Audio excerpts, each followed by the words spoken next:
Saludos a todos, les habla la profesora María Gabriela Castro y el día de hoy vamos a ver un tema súper importante y es una complicación farmacológica que se llama mucositis por fármacos. La mucositis por fármacos suele asociarse a infecciones bacterianas y fúngicas y producir áreas necróticas en el epitelio. Y ustedes se preguntarán, ¿qué es la mucositis? La mucositis es una reacción inflamatoria de las mucosas, puede ser en la cavidad bucal o en el tracto digestivo, o sea, vamos desde la boca hasta el estómago, y es producida como consecuencia de fármacos utilizados como medicamentos o quimioterapia para aquellos pacientes que tienen cáncer. Entonces, estos pacientes van a producir alteraciones producto de esos tratamientos oncológicos en la cavidad bucal. ¿Y por qué es importante esto? Porque los aspectos citostáticos de estas medicaciones oncológicas tienen una acción tóxica en la membrana basal del epitelio de la cavidad bucal, y no solamente en el epitelio, sino en el parénquima, o sea, en la función de las glándulas salivales. Y esto va a afectar de forma irreversible o en algunos casos de forma reversible las glándulas salivales. Y también va a originarse por una mielosupresión que se produce como efecto secundario de los medicamentos para la quimioterapia o cuando se aplica radioterapia de cabeza y cuello. Esto también puede producir manifestaciones hemorrágicas o infecciones secundarias, como les hablé en un principio.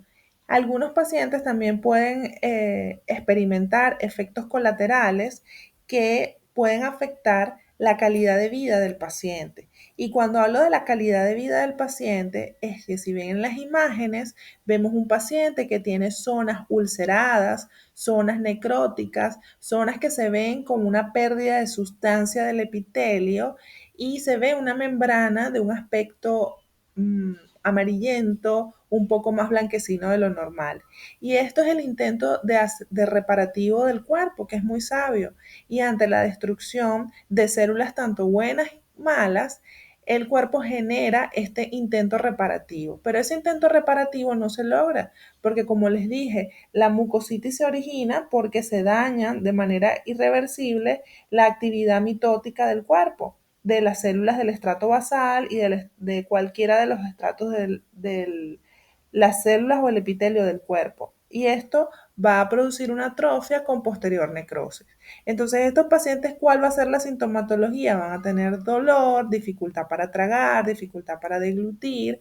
Fíjense en el paciente que está allí, que tiene un fondo blanquecino o un fondo amarillento con esa membrana o esa malla de fibrinógeno, de fibrina, que intenta reparar, como cuando se produce la cascada con la coagulación y se agregan plaquetas, productos de coagulación para hacer esa malla, ese entramado, y se forme la cicatrización. Lamentablemente, estas lesiones no cicatrizan hasta que remite o se elimina el tratamiento de quimioterapia y radioterapia, y suelen permanecer aún después de haber terminado, concluido el tratamiento, por algunos meses.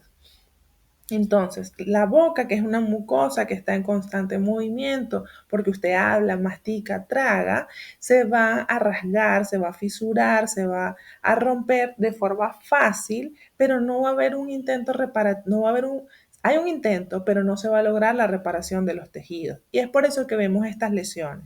Y las lesiones se van a originar en la mucosa yugal, en los bordes laterales de la lengua, en el paladar, en la porción mucosa de los labios, también en la porción del berbellón. Fíjense que ahí hay zonas donde hay costras, hay pérdida de sustancia, hay lesiones en forma de úlceras, erosiones. Entonces, estos pacientes suelen empezar a mostrar estos signos en una etapa temprana, es decir, en la primera etapa de tratamiento, el paciente va a mostrar eritema o zonas enrojecidas tanto en la boca como en el tracto gastrointestinal. También va a haber un edema, o sea, un aumento de tamaño debido a estos cambios microscópicos que empiezan a producirse. ¿El paciente qué va a manifestar? El paciente va a manifestar dolor, sensación urente, sensación de quemazón, sensación de no poder tragar, de no poder masticar.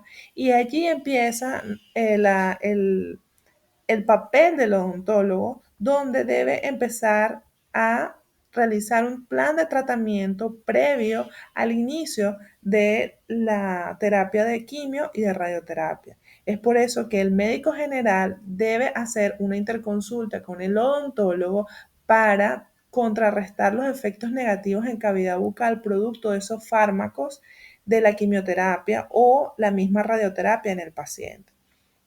Entonces, si tenemos a un paciente que tiene una disminución del flujo salival, que en un principio tenía quizás una, dos, tres caries, producto de estos fármacos, el paciente puede tener un aumento de la caries, un aumento de las lesiones, de las pérdidas de sustancias mineralizadas en el cuerpo, los dientes, perdón. Y esto se va a transformar en una caries, digamos, de tipo rampante. También las mucosas se va a poner un poco tersa, la lengua va a perder esa humectación, vamos a ver entonces que hay como un empedregado en la lengua, como la imagen derecha del paciente, el paciente se va a quejar de sequedad, de no poder tragar, de que se le dificulta alimentarse correctamente. Quizás los tejidos se van a ver un poco más tensos, los tejidos se van a rasgar con más facilidad. Entonces, la Organización Mundial de la Salud evaluó la mucositis y creó unos grados de mucositis. Esto fue hace muchos años, en 1979. Los grados de mucositis nos permiten predecir cómo el paciente va a estar en la medida que el tratamiento progresa. El grado cero en la escala es ese grado de normalidad. Aún el paciente tiene 1 o 2 días de haber comenzado la quimioterapia o radio. En la etapa 1 es cuando nosotros debemos intervenir y es donde el paciente va a mostrar un eritema, como se los había demostrado, pero este no va a ser doloroso. Por lo tanto, el paciente va a manifestar una voz normal, va a tener un abundante o normal flujo de saliva. ¿Qué debemos hacer nosotros? Indicar cepillos de cerdas suaves para el paciente, evitar el uso de aparatos removibles, si es posible retirar la ortodoncia mientras se cumpla el proceso de quimio o fármacos de quimioterapia. Si el paciente es portador de prótesis, se le indica que debe hacer un descanso durante el día de la prótesis y solamente colocársela cuando va a comer, porque la misma prótesis puede ser un reservorio de bacterias y gérmenes o puede producir enfermedades como la candidiasis, porque no se elimina correctamente los restos de alimentos y porque esto puede ser un cultivo para bacterias. Entonces también se le debe indicar el uso de coluntorios, enjuagues bucales, pero sin alcohol. ¿Por qué? Porque estos son muy cáusticos y pueden lesionar a una mucosa que está sumamente delicada. La clorexidina se debe emplear, sí, pues por su amplio y comprobado efecto antimicrobiano, porque ella es un medicamento de amplio espectro que puede ser empleado para disminuir esas bacterias que están en la cavidad bucal por ese desequilibrio de la microbiota también, producto del tratamiento, o porque se altera la formación de epitelios. Entonces, esa clorexidina se va a indicar en los pacientes por 14 días, por lo menos en las mañanas y en las noches, 30 minutos después del cepillado, para que el ion de la clorexidina no se inactive con el ion del flúor de la crema dental. Entonces lo va a hacer 30 minutos después de la comida y durante 1 minuto hace buches o mueve vigorosamente la clorexidina en la boca y luego va a escupir. Que no se enjuague el paciente después de haber realizado estos enjuagues con clorexidina. Y también le podemos indicar un agua bicarbonatada porque esto va a tener una capacidad de alcalinizar el pH de la cavidad bucal, porque si el paciente tiene poca salivación, probablemente se vea afectado la capacidad buffer de la saliva y entonces esto va a originar lesiones cariosas o la misma cándida de la que estábamos hablando. Entonces vamos a indicarle al paciente 1,4 gramos de bicarbonato en 100 mililitros de agua y esto va a disolverse y va a hacer enjuagues bucales por lo menos 3 veces al día. El agua oxigenada también se la podemos indicar, pero en partes iguales, diluida en partes iguales con agua, también para hacer enjuagues bucales. También debemos decirle que este paciente debe aumentar la ingesta de líquidos.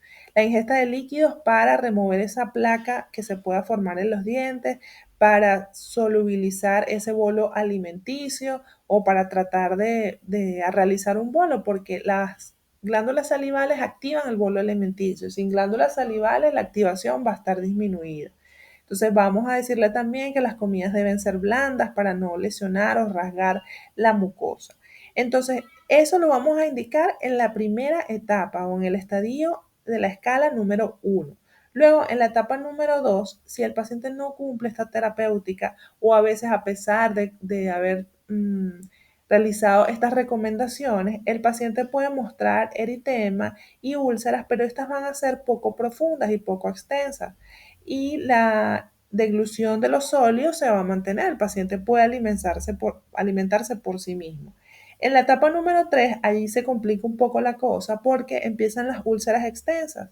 Vamos a ver una encía que va a estar más edematosa, con más aumento de tamaño y la saliva se va a tornar más espesa porque ese flujo de salival no es constante como debería estar en condiciones normales. Y aquí es el punto donde la deglución se va a ver comprometida. Entonces el paciente va a tener dolor, dificultad para hablar, dificultad para tragar y las úlceras van a ser más extensas como en las imágenes que les mostré en un principio.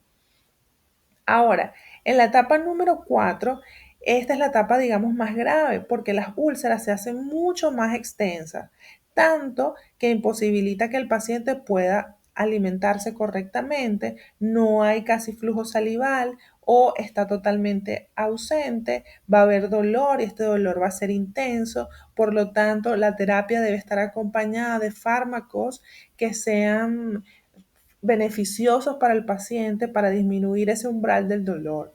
Y el paciente, en este caso, muchas veces hay que colocarle una sonda para la alimentación nasogástrica y allí se complica un poquito el panorama para este tipo de pacientes.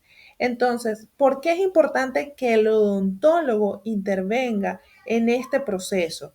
Porque a pesar de que el odontólogo no es un oncólogo, sí está capacitado para medicar al paciente en caso de la mucositis.